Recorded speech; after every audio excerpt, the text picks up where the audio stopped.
Good morning. This is day 3 of Eurostar here in Edinburgh, and we're having a lovely time. A pleasure to be joined by Chris Armstrong. And I was telling you, Chris, I don't know how to introduce you. Are you a quality evangelist? Are you a guru? Are you an influencer? And there's so many facets to you. Please, if you want to introduce yourself to the audience in your own words. Yes, when Leandro asked me what he wanted to be, I just said I'd be an all-round good egg. My main thing probably is just I'm an explorer. Okay. I explore things I'm passionate about, exciting places, relationships, software, testing, ways to work with people, ways to improve. I don't sit still very well, so this is a challenge. But it's momentum, passion, investigation, exploration. That's kind of what I'm interested in and passionate about. Amazing, amazing. Was testing always your path, or did you fall into testing like many people do? I fell into it completely. I was studying politics, and my parents took the nice move to move whilst I was at university to a new town, and that town was where a computer game company was. So they said, I came home in the summer, they said get a job. It was pub or test computer games. Right. Computer games is more fun, right? Oh, So, wonderful. but it started there. Yes. Very different to today. Yes, yes. Oh gosh, yeah. Are you very happy about your journey and how it went about? Would you have liked to do something differently? I don't know if there's advice to your younger self that you would have liked to give yourself. I think I would wish that I was a bit bolder, Okay. a bit sooner. Okay. I'm very happy with where I am now Yes. and the explorations and things we're doing now, and all of those are consequences of what we've done beforehand. But I think I was quite timid, quite young, and I call it a quality shift, Yes. where there is a moment when my approach to something and a quality mindset has changed permanently. It's like a proper shift from something, and those moments I think often were bubbling up for a long time. I just wish some of those I'd decided on sooner. Yes. Interesting. And when did the community side start in your life, Chris? It's such a huge part of you now. Yeah, I mean, I first really understood the community through Twitter. Rest in peace.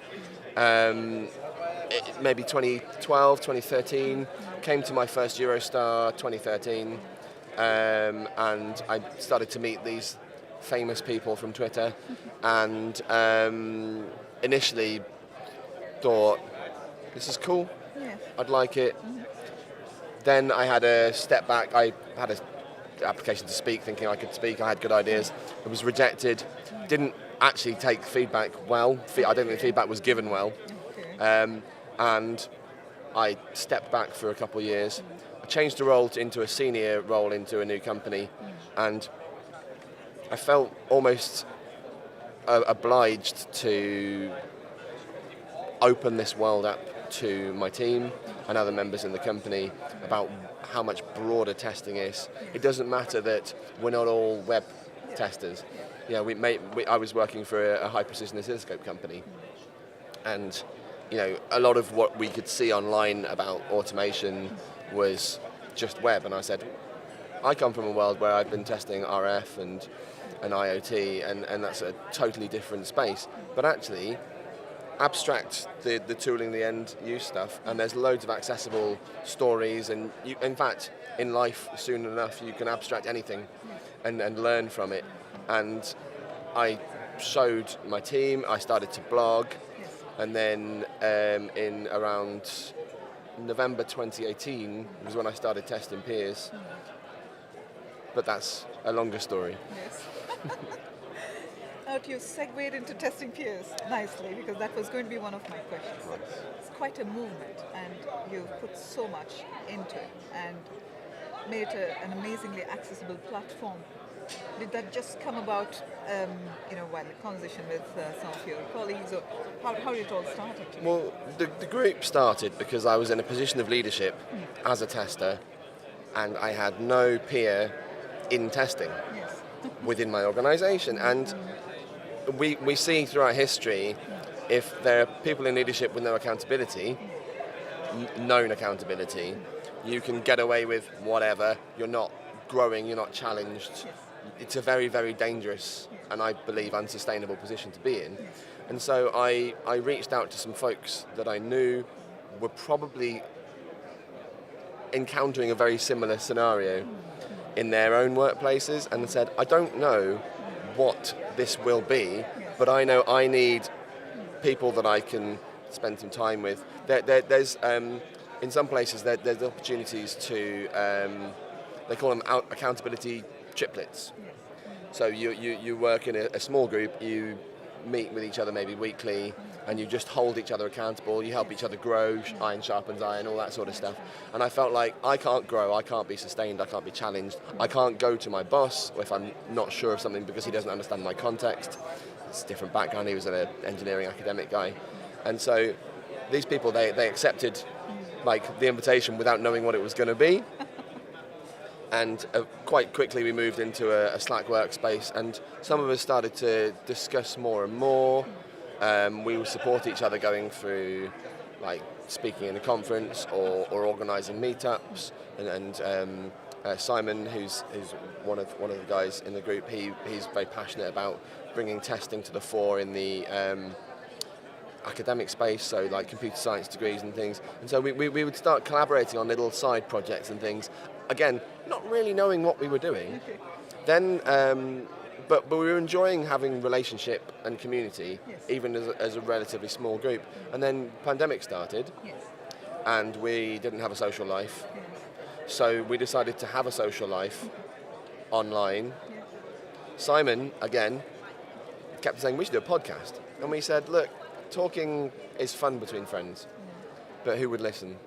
And he said, well, if it's only your mum that listens, we've had a nice conversation, we've had a social life, and we sort of said, right, well, we're testing leaders. We all feel like testing agility, leadership are things that aren't talked about in that sort of space as much in the world. We didn't want to step on toes of other people. We wanted to just be authentically ourselves. And so we just said, well, let's pick a topic. Let's chat about it. I remember Dan Ashby did testing in the pub, and that was him and Steve Janaway would just be like, having conversations. Said, what if we recorded it? Maybe there's some useful what are they called? The Jerry Weinberg's Fieldstones. Like you capture these little moments, and then you almost catalogue a bunch of really interesting thoughts and things, and you can come back to. And so we committed to podcasting initially, just the four of us. Again, not knowing what we were doing. But in the meantime, we started to connect with other brilliant, amazing humans who weren't also white, middle-class British men, which is quite useful because we talk about the value of diversity and in terms of thought and background and academics and stuff. And we can only be who we are, and we can't apologise for that. But we can change, we can include, we can be a part of that.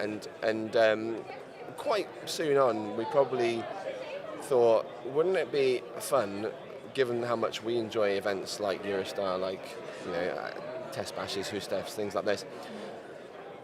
Maybe we could do our own event. And we were just thinking, like some of us have organised meetups and things in our own, because none of us are local to each other. And we thought, well, it'd be to get together somehow, and we were like, oh, let's call it PeersCon, because it's like a really exciting convention or something. And we talked about it for probably 2 years just as a joke. And then for my birthday, we got together, went to a theme park like the children that we are, and we said, let's just do it. And we gave ourselves 5 months to go end to end to create a conference. And the whole aim of the conference was, events are amazing, but events are expensive. And I think the barrier to entry is really high. Like this is a wonderful event, but many companies will not pay the money to attend. And I think for a lot of people, they won't ever get the bug that bites them to come to events.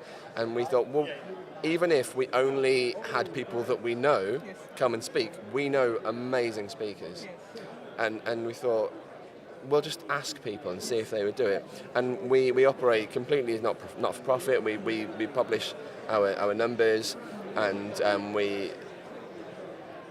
ask people for pay to speak to start with, but thankfully, in two years of operating, we've been able to pay the speakers after when we've managed to turn a profit, thankfully, thanks to sponsors.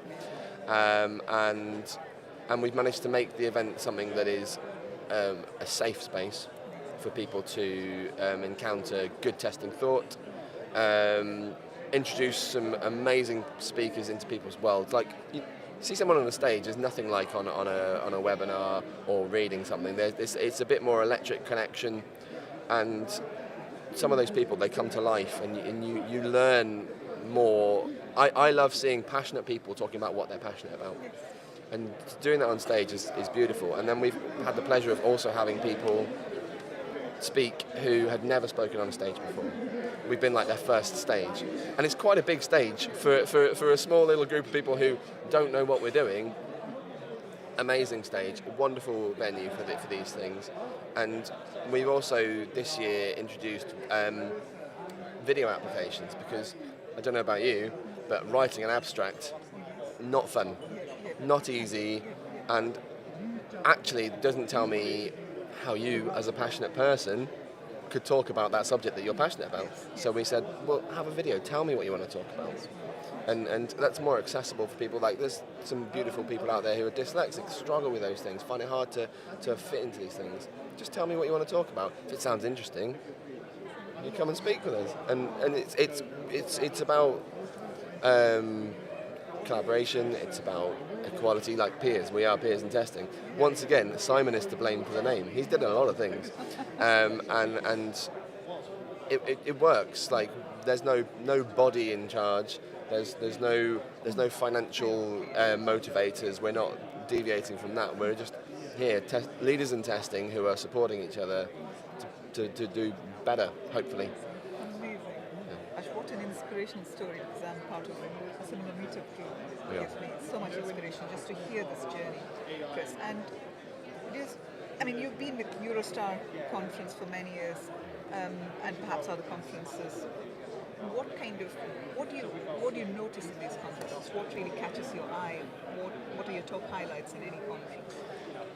The people, always. Yes, beautiful cities, new places to explore, wonderful events, amazing ideas. Like, I always come away from a conference with like a couple of just earworms. They never leave my brain, and I have to go and share those things with people. But it's always the people. I've met more amazing humans at testing conferences than any other place, any other instance, any other thing in my life. And testers are people that I love, and we're all so different, and yet we're all the same. And and you can have some wonderful conversations. You've got unlimited coffee, which is perfect, and we're all helping to shape our industry together. We're not being dictated to. None of the talks I personally hate talks that are just dictating ones. But when people are sharing, like I said, it's the connection sort of thing, right? Like, in COVID times, when it was just online, it was making the best of a situation that wasn't so easy. You remember when you were on the program committee with the online one. But when you've got people to connect with, even when it's a speaker, you can have that sort of interaction, that feeling that you're going down the right line. You can go and pick up a topic with somebody later. Everyone's very approachable. And it's just like, it's a time to sort of invest without distraction, which you can't do any other way. Virtual conferences, I was still getting pings up over in the corner, and so it's focus time. And for people on the spectrum, we find it hard to focus on things, but when you're in a place like this where there's options and you can focus on people, it's beautiful. Amazing, gosh. And I really hope those who are listening to this really take that part away with them. It is so important to keep this kind of interaction and the collaboration going for us to become something interesting, quirky, whatever we become. I think it'll be great. Brilliant. I'll come to a little bit to the conference and what you're going to talk about in this edition, Chris. Yeah. Do you want to say a few words, please, about your talk that's coming up tomorrow? So, the talk's called The Pursuit of Failure. It is a little bit biographical, as a lot of talks are. I talk about myself, my journey from coming into testing very much as my job is to point at things and say that's rubbish, and this is a failure, and you've done a bad job. Also, I was working in a place where I didn't actually have a human interaction with the people whose work I was appraising, because we were in a different building with different break times. We were segregated explicitly, and that was very much what I thought testing was. And I thought, actually, you come into testing to start in software, and you eventually navigate your path into a different craft on your way. And then I had moments, like I said, I had the quality shifts and things like this, moments that drew me in to present opportunities to say yes to things. And in pursuing lots of failures, changing my mindset from saying, this is rubbish, this is awful, this is terrible, I wasn't getting invited to the table that we want to be at to shape the quality of our products. Because nobody wants to speak to somebody that's always going, no, awful. They think they know what you're going to say. They don't really appreciate your work beyond, you're just going to tell me it's rubbish. I don't like talking to you. But there's so much more to quality and testing than just finding what is wrong. It's also, where's the opportunity to learn, to improve, to shape things better, appreciate, learn holistically, all these other bits and bobs that I didn't know or appreciate to start with. And so I give a couple of examples in the story of moments where I've experienced something that was very negative, but my decision was either to accept it and feel salty about it for a long time, or to approach directly, discuss with another human, and then improve the relationship. And all of those things are ways that we as testers can approach stuff. It's opportunity comes when you bring stuff to the table. I used to hate that my boss said, I don't want problems, I want solutions, because it felt dismissive. But actually, if all you ever do in conversations, like in a retrospective, is just go, this is rubbish, this is bad, this is terrible, and you don't have that, what can we do more, probably nothing's going to happen. And everyone's going to be frustrated that the actions that we have listed never get action, because it's just been negative, negative, negative, negative.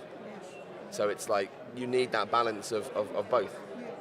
You need a problem statement, but you need the solution to that problem statement. And it's all about find it, push on. Yeah. Honestly, Chris, so much insight from everything you've spoken so far. I'm really looking forward to your talk tomorrow, and not make you speak anything further on the topic in case you give away some of that. So, moving on to perhaps a little bit about AI, because this conference is kind of centered around the topic.